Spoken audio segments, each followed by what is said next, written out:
The Converted Man here. Well, you may or may not have seen it, but I unfortunately found out that I am not a logic machine. I am, in the end, human and have emotions, and sometimes I let those emotions get the better of me.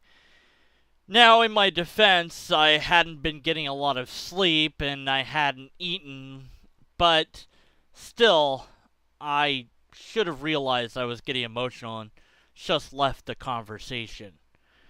But I didn't. I stuck to it, and I lost my cool. Well, I always try to tell you, or I don't always tell you, but I tell you an awful lot, remove emotion from your objective analysis.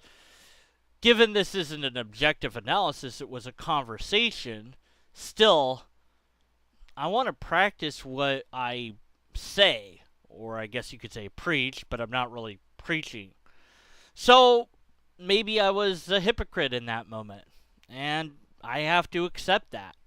I can't change anyone else, but I can change myself and work to better myself so that I don't make those errors again.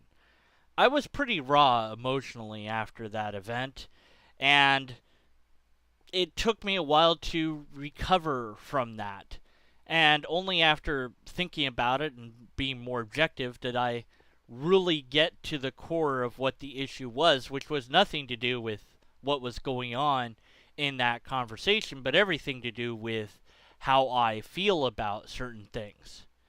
It seems that I fell prey to the thing that I try to avoid, and I don't know why I did, but I did.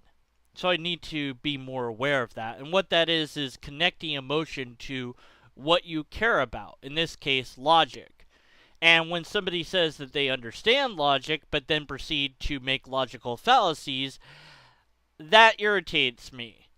Well, I need to make it not irritate me because that ruins my objectivity. And it's a button that once it's known, people will press it. And they'll press it just because they can press it. So, I need to change that. So I didn't behave myself. I went a little bit off the deep end. I didn't swear, but I did get a little bit loud, and I might have appeared to be kind of rude and obnoxious. And, well, I'm sorry. I think I said some logical things, but it's hard to be objective about yourself. At the end of the day, I could have handled myself better, and I should have handled myself better. But I'm not above being wrong, and I'm not above admitting my mistakes when I make them. We're all human. We all are susceptible to chemicals or lack of chemicals in our brain. And if you don't get enough sleep and you don't eat enough or well enough, then you might find yourself very emotional, very easily emotional. And you might find yourself losing your objectivity.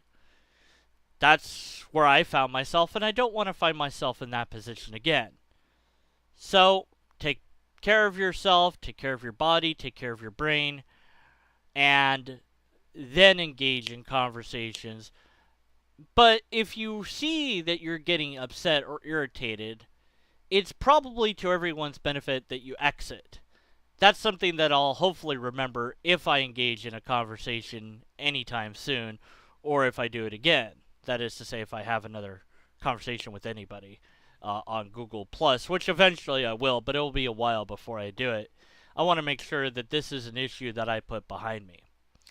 So, if you haven't seen it, please don't watch it, and don't see it, because you'll think less of me, I guess. And if you have, maybe this will help you say, okay, it's cool now, it's water under the bridge. Maybe I am making more of a thing about it than anyone else is. Maybe no one else cares but me. I want to be logical, not emotional. And I didn't succeed in my quest in that particular moment in time. But next time, I will. And that's something that I can work to change and promise myself, if you will, that I will change and that I will do. That's all I've got for you. Thanks for listening. Take care.